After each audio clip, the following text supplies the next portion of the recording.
مسله چې رفع علامه د فاعل ده، نصب علامه د مفعول ده، او جر علامه د مضاف الیه ده. نو ولې ده؟ خاص کو نحاتو رفع په فاعل پورې، نصب په مفعول پورې، جر په مضاف الیه پورې. ځکه رفع ثقیله ده او فاعل قلیل ده په اعتبار د انواع سره. رفع ثقیله ده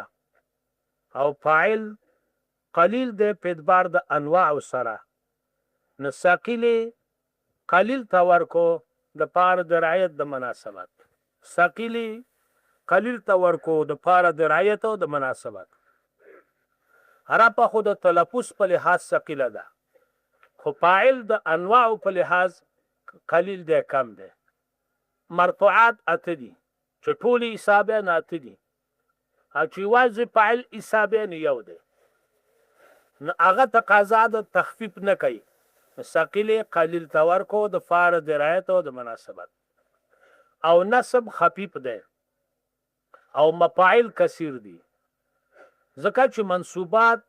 مفاعل سره د ملحقات شماري نو 12 دي، او کو په غیر د ملحقات شماري نو 15 دي. مفعول مطلق، مفعول فی، مفعول فی، مفعول له. نو فاعل یو ده او مفاعل 15 دي، او سره د ملحقات مفاعل 12 دي او مرفوعات اته دي. نو نصب خفیف ده، مفاعل کثیر دي. نو خفیف مفاعل کثیر دي، تقاضا د تخفیف کوي. نو خفیف ثقیل ورکو لپاره د رعایت د مناسبت. نصب خفیف ده، مفاعل کثیر دي، ثقل ده پکې. نو خفیف کثیر ورکو لپاره د رعایت د مناسبت. او هر کله چې مضاف الیه ته سوا د جر نه پاتې بل څه نه شو، نو جر خاصه د مضاف الیه شو. یعنی رفع په اعتبار رفع خو ثقیله ده، فاعل په اعتبار د اقسام سره قلیل ده، ځکه فاعل یو ده سره د ملحقات اته، رفع غلا ورکړه. او نصب خفیف ده خو مفاعل کثیر دي، ځکه مفاعل حقیقي 15 دي او سره د ملحقات 12 دي، منصوبات به 12 دي، هغه کثیر دي. نو ثقل پکې د تقاضا تخفیف کوي، نصب غلا ورکړه د پاره د مناسبت. او هر کله چې مضاف الیه ته سوا د جر نه بل شی پاتې نشو، په پتن بتکل الباس ګله جر خاصه ده مضاف الیه شو. والعامل ما به يتقوم المعنى المقتضي للاعراب. هر کله چې فارغ شو مصنف د اعراب نه شروع کړ په عامل، او هر کله چې د عامل او د اعراب مناسبت وو، نو د اعراب په اعراب پسې عامل ذکر کو. عامل په لغت کې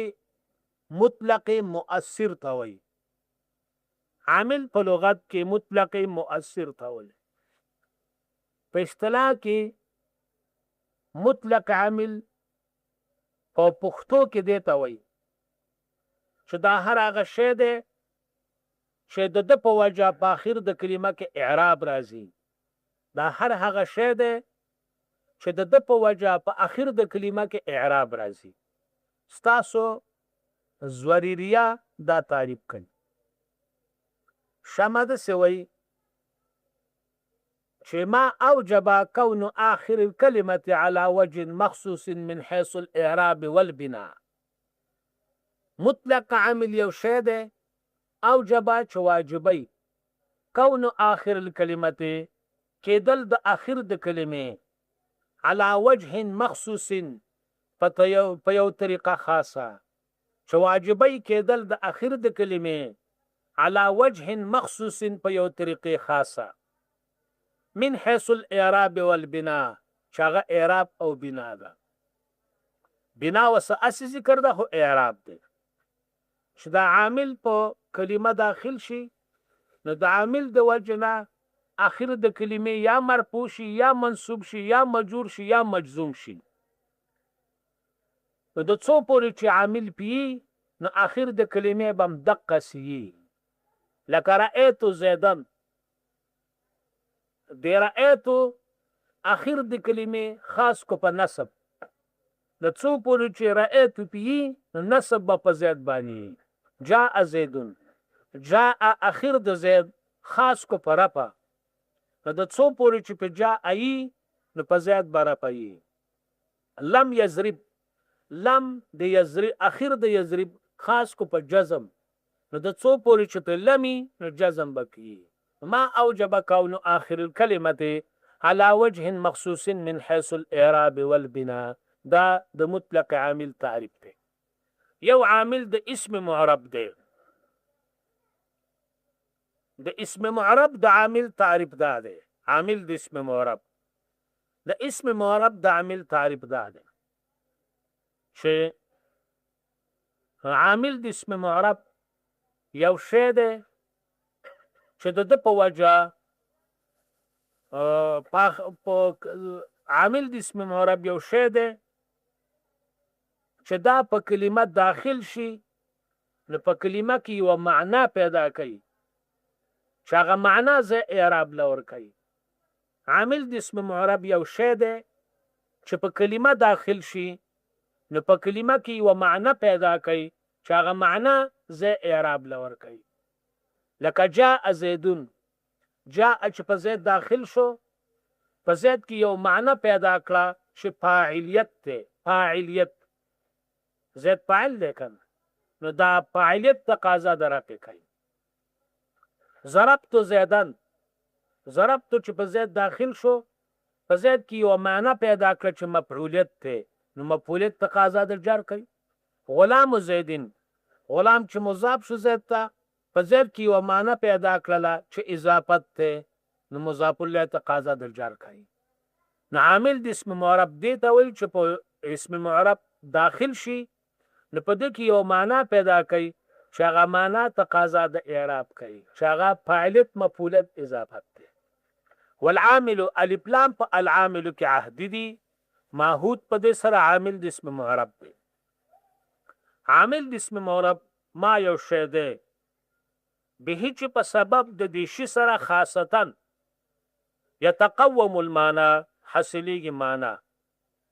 د سمانا المقتضي للاعراب چې تقاضا د اعراب کوي عامل د اسم معرب ما یو شی دی به چې په سبب د دې شی سره خاصتا يتقوم المعنى حاصلېږي معنا د سمانا المقتضي للاعراب چې تقاضا د اعراب کوي تقاضا د اعراب کوي دا به جاری مجرور متعلق په يتقومو پوری دی جاری مجرور است پکارو او دلته مخکې شو نو د یو شی مرتبه چې وروستو ته مخکې کې نو حصر پیدا کوي نو اشاره ده چې خاص ته د عامل په وجه دا معنی حاصلېږي نه د بل چا په وجه يتقوم معنی دا يحصلو د تقوم معنی حصول ولیکو ځکه قیام په اجسامو کې راځي قیام په اجسامو کې راځي او دا مسائل دي جسم نه لري ذکر د قیام د مراد تنه حصول ده ذکر د قیام د مراد تنه حصول ده عامل د اسم معرب یو شی ده چې په سبب د دې شی سره خاصتا يتقوم المعنى حاصلېږي معنا بس معنا المقتضي للاعراب چې زه ورکه اعراب لرم نو مراد د معنا نه فاعلیت او مفعولیت ده دا چې په کلمه کې رال نو تقاضا د رفع نسب جر کوي دا العامل مبتدا ده ما موصوفه به يتقوى المعنى المقتضي للاعراب صفت موصوف با صفت خبر د العامل شو او یا ما موصوله دا ما بعد صله شو موصول با صله خبر د العامل شو نو دلته موصوفیت او موصولیت دواړه جایز دي خو موصوفیت اولاده ځکه چې دا لفظ د ما په جانب د خبر کې واقع شوی او ما چې په جانب د خبر کې واقع شي نو موصوفیت اولاد موصولیت جایز ده ځکه اصل په خبر کې تنکیر ده ځکه چې مقصود د خبر نه پیدا رسول دي مخاطب ته یا لازم د پیدا رسول دي او دا په نکره حاصلېږي نو معرفت ته ضرورت نشته خبر اخلاص شو فالمفرد المنصرف والجمع المكسر المنصرف